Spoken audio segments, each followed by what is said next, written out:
read to me the nameplate? Judge Eboni K. Williams. So the only thing that matters in this particular courtroom is how I see it. I am from North Carolina by way of Louisiana with some West Coast cool and a New York edge. Do we have a problem, ma'am? No, I don't, Your Honor. Equal justice is all about the most important values of our country: freedom, integrity, and those are the things that I'm striving for. Ma'am, you run your household, this man gets to run his. I decided to become an attorney and pursue the law. I wanted to be a voice for the voiceless. This court cannot hold this woman accountable. People from all sectors of life, black, white, purple, gay, straight, queer, and that's what equal justice with Judge Eboni K. Williams is all about. Mariah Lennox claims her ex-friend was a no-show for a concert weekend in London and stuck her with the hotel and airfare. Tiffany Mullins says she skipped the trip after they got into an argument and the plaintiff taunted her online. Ladies, I see I have Mariah Lennox here as my plaintiff and Tiffany Mullins as my defendant. Ms. Lennox, you are suing Ms. Mullins for $4,850. What brings you to court, ma'am? Your Honor, well, I'm suing my friend here, Tiffany, because we were supposed to go on a music festival. My favorite artist and what used to be her artist that she liked as well, she didn't show up to the trip that we go to every year. I've known her for about 10 years, and this is something we do yearly. So this particular trip was actually out of country. It was in London, so it was a big deal for us, and obviously it's a music festival. I'm excited. It's my favorite artist. She didn't show up with no reasoning, with no communication, with no anything. Tell me that she wasn't gonna come to the trip at all. I got to London the day of the flight, and she didn't communicate that she wasn't gonna come. She communicated that she was gonna miss the flight that we were initially supposed to go to together, but she didn't communicate that she didn't wanna come. So I got to London, and it was a terrible trip altogether. I couldn't have fun, I couldn't experience anything because I'm confused, because I'm like, my friend isn't here, we do this every year. I'm sad, I'm lonely, it's a new country. I'm scared in a way, because usually I don't travel alone, I travel with a friend or someone. So getting there and she didn't come, and the whole trip literally went to hell for me, because at that point I wasn't having fun, and I left. I left the same. Did you even go to the show? I tried, but it wasn't an experience that I felt comfortable going to by myself. I didn't feel safe, you know, having a lot of different people there. I mean, I'm not the kind of person that goes up to people alone, and you know, I like to have a team. Okay, so this is a lot. Every year, this friend of yours, y'all been friends for 10 years. 10 years. You guys go and see, this is the same artist you go see? We go to different art. We go to different situations, okay. Yeah. Okay, but this year, the artist that you agreed to was playing in London. Yeah. So you were on board with this, right, ma'am? Yes, initially. Initially. Where did you decide you no longer wanted to go to this music festival with your friend in London? I realized after months of being ridiculed online and bullied that I was walking, yes, about the artist of the concert, because her favorite artist is in an online beef with who I consider my favorite artist. Oh, okay, so let's slow down. Your favorite artist is not your favorite artist. Our two favorite artists are both fighting. Started beefing with each other. And then y'all. And I feel like she chose Wait a minute, sides. I'm still talking. And then you two grown women decided that it's a good idea to start beefing with each other? I wasn't beefing. We were just having fun. It was nothing crazy. It's going viral. Well, you were having fun, but it doesn't seem like you were having fun. She laughed too. She was having fun initially too. I have evidence. Okay. So at some point it went from all jokes, fun and games to you were offended and hurt. Yes, I was feeling very bullied and piled up on because she was putting this out there, not just between me and her, she was putting it in group chats, and she was posting on social media and making it more about me than these artists. So you became the butt of the joke? Yes, very much the butt of the joke. And do you have any examples to show the court? Yes, I have. Okay, give your whole evidence folder, please, to my bailiff. You know, this is really sad, ladies. It really is. I hate to see a 10-year friendship demise over two people that don't know neither one of y'all names. I just want to make you both aware of that. Okay, so let's go with the text messages. Good Lord. Okay, Exhibit 2. Hey girl, work has been absolutely insane this week. What happened now? 2 nurses called out asking me to stay extra tomorrow. Who's a nurse? I'm a nurse. You're a nurse, yes. So the day of that we were supposed to fly to London, I actually did have to cover 2 of my coworkers' shifts. So I was not able to make our flight, but had still intended to go to the concert up until that point. Okay, work has been crazy. I need to get through. Okay, make sure you're there Saturday because I'm not doing VIP by myself. So you told her you were only going to go if she came. Literally, yeah. Okay, so now I'm seeing the group chat. This is Exhibit 3, how Tiffany was moving before and after the show, Toronto rappers, the kind of guy that wiggling their toes under the covers, how Toronto rappers look when they play the worst album ever made, come get your mans, Tiffany. So this is you taunting her. Yeah, it was just an online post. It didn't have anything serious behind it. Well, it wasn't serious to you, but she's telling you, look at your friend, ma'am. I mean, no, look at her. Look at the woman. Does she seem like she's laughing and playing to you? She was. She's not giving that energy, ma'am. Right now, but it's funny because when we started this beef, she would be fine with the jokes. I think you misread the room at some point.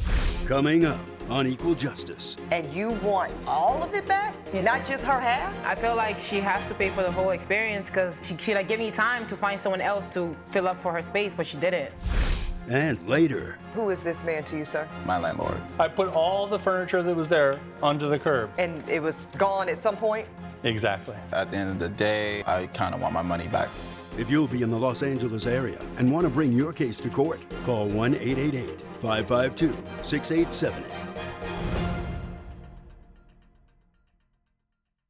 This is Equal Justice. Equal Justice is back with the case of Mariah Lennox, who brought Tiffany Mullins to court for breach of agreement. What you're saying to the court, oh, Your Honor, it wasn't about her, it wasn't personal to her, it literally has her name on it. It does. Then, how Tiffany was moving. Who is Tiffany?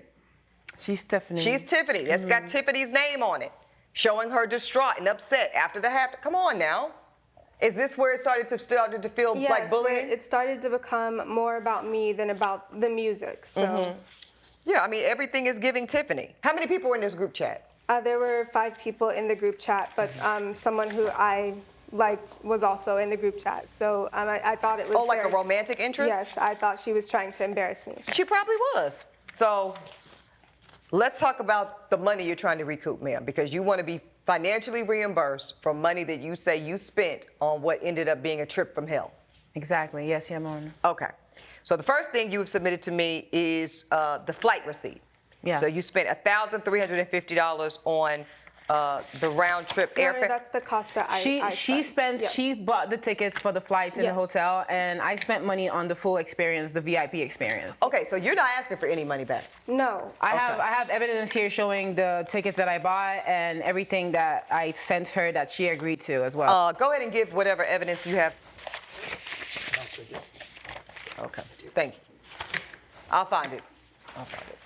Thank you. Okay, so here we go for us to all see. This is the VIP access, $1,600. This is the meet and greet add-on, $2,000, and the VIP passes for $2,500. That's what you spend money on. Yes, I did. And you want all of it back? Yes, Not ma'am. just her half?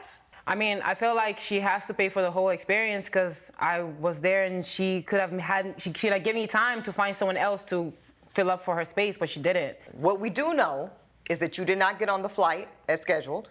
Correct. You've submitted evidence to the court saying that you did not get on that flight because work conflict. Yes. You were called into work. I didn't want to get into a fight with her, and I didn't want things to escalate any further over this beef. I understand all that. I think it's been clear in my line of questioning that I have great compassion for your situation.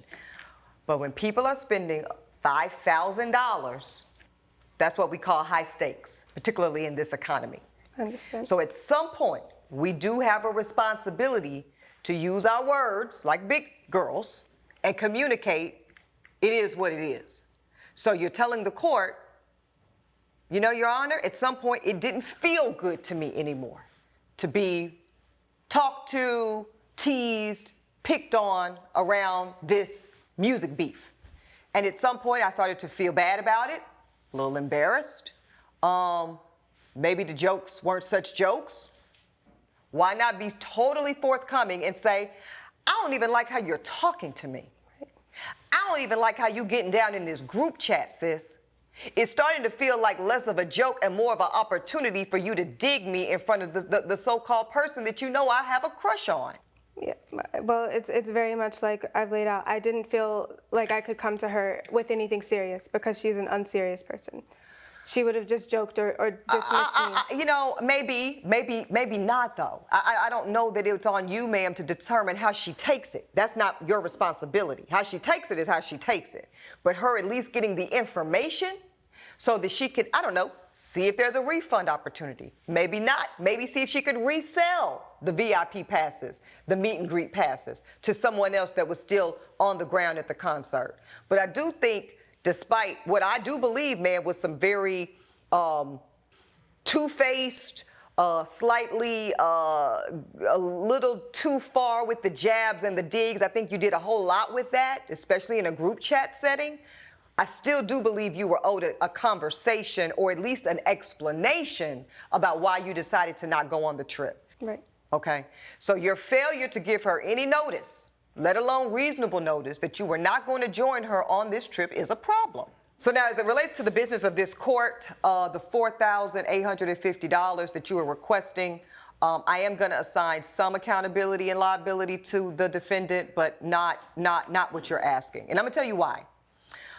The fact that you made a unilateral decision, ma'am, to forego your own VIP experience. Nothing was impeding you from realizing the utility of your portion of the VIP experience. You and you alone chose to forego that, so you're going to eat those costs. But I am going to give you her half of what those experiences cost you, because your unilateral decision to no-show this event, reasons may be understandable, by the way, but you failed to communicate that in a timely fashion, so you're going to have to pay the cost. So therefore, I'm awarding for the plaintiff half of your demand. So you are getting $2,425 for your troubles, okay? Let's work on our communication, and let's work on our intentions, ma'am, for our so-called friends. That's my ruling. All rise. Judge Eboni has ruled in favor of the plaintiff. The defendant is ordered to pay $2,425. I think that we can still be friends. I mean, I don't think that you think I have respect for you, so I don't think we should be friends anyways. You've had your day in court. Please grab your belongings and follow me.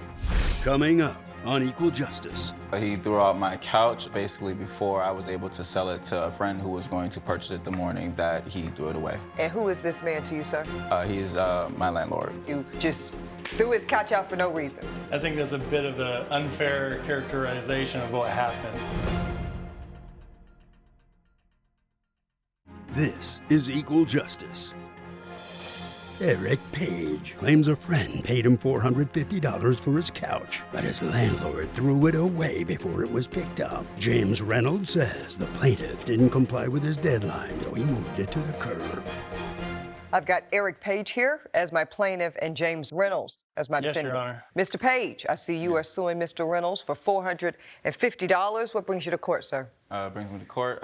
Basically, he threw out my couch basically before I was able to sell it to a friend who was going to purchase it the morning that he threw it away. Okay. And who is this man to you, sir?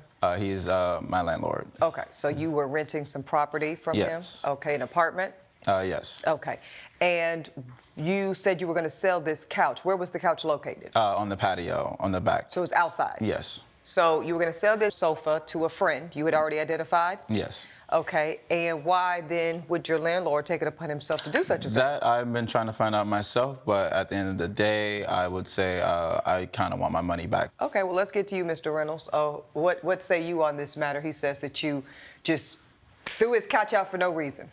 I think that's a bit of an unfair characterization of what happened. Okay. I told everybody in the apartment building 2 weeks ahead of time that they had to get their stuff out of the common patio by Thursday morning. Okay, and why was this? 3 of my tenants were moving out, and there's Including only the 6. was the plaintiff one of them? One of them, yeah. Okay. I wanted to take that space and make it beautiful so I could present it to new prospective tenants. New tenants. Okay, well, that's pretty standard. So I Okay, told everybody that all their stuff had to be out of there by Thursday. Okay. But He gave came it to me- until Friday. Hold on, Mr. Page. Go ahead. He came to me and he said, I have a buyer coming on Thursday. Then Thursday morning, he says, my buyer backed out. Okay. Coming up on Equal Justice. I was willing to give him till Friday morning, but it was still there And what time was that on Friday morning? at 8 o'clock. And at 8 o'clock, you decided to take it upon yourself to physically put it on the curb. This is Equal Justice. Equal Justice is back with the case of Eric Paige, who brought James Reynolds to court for negligence. So let's see if we can follow along here with you. So again, everybody's supposed to move their stuff Hold out. on, sir. If I look at Exhibit 1, I am seeing this text exchange between you and the plaintiff. Yes, Hi, ma'am. James. This is from the plaintiff to you. My buyer canceled on me last minute. I'm still talking to other people who are interested. Is it okay? So he's asking permission. Is it okay if I keep the couch on the patio through the end of today? So this is Thursday. Thursday, yes, So ma'am. through the end of the day, that's midnight. Fair enough. Okay. I have no problem with it, you say, but it needs to be gone by tomorrow morning, no exceptions. Okay. So from this, what I gather is this was very important for him to get a sale for this couch. He didn't just want to throw it away. Is that fair to say? That's very true. And you had found a buyer that fell through? Yes, some friends at a bar that we were there, and he was very interested, so he paid me the money right there up front, and he was going to come in the morning to grab it. So you got the $450? Yes. Okay, but this man didn't get no couch. No, he did not, because he moved it. Because he moved it. And where did you move it to, sir? I just put it on the curb. I put all the furniture that was there onto the curb. And it was gone at some point? Exactly. I want to know why that happened when you said that you would give him the extension. I was willing to give him till Friday morning, but it was still there by the time I got there on Friday morning. And what time was that on Friday morning? I got there around 8 o'clock. So at 8 o'clock, it was still there? Yes, ma'am. And at 8 o'clock, you decided to take it upon yourself to physically put it on the curb. All right, so when did you notice that the couch was gone, sir? I noticed the couch was gone around like 8:30. Okay, and just curious, let's play it out to the end. What time was your friend actually coming? Or what time did he come? He was going to come before 10 o'clock, actually. How do you know? Because he told me that night. Judge Eboni's verdict when Equal Justice returns. This is Equal Justice. Yeah, I guess the last question I have for you, Mr. Reynolds, is what the definition of mourning really is, right? Because that's what we're really talking about. Well, he asked for an extension until Friday morning. You accommodated that extension and said Friday morning is fine. 11:59 a.m. is morning. Yes, ladies and gentlemen? Everyone's saying yes, sir. Oh, 10 a.m. is morning. 6 a.m. is morning. Everything, They're all morning. they're all included in. But we're talking about the process of elimination that says now once we get outside the scope of mourning, 12 noon seems to be the answer. Mm-hmm. So with that, I didn't know how I was going to go on this one, Mr. Paige, but today is your lucky day. Based off of the help of the consensus of my courtroom, this young man and his friend had until 11:59 on the dot to get the couch. You were premature, the court finds, in removing the couch at 8 a.m. only. That's a very narrow definition of mourning. Judgment for the plaintiff in the amount of $450. That is my ruling. All rise. Judge Eboni has ruled in favor of the plaintiff. The defendant is ordered to pay $450.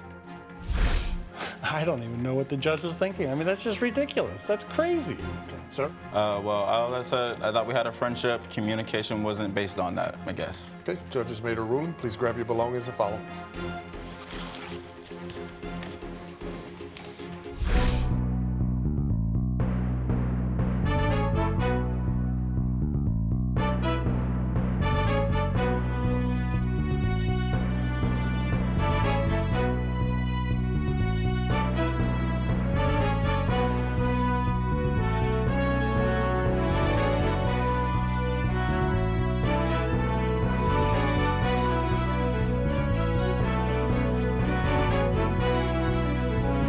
This has been a production of Allen Media Group.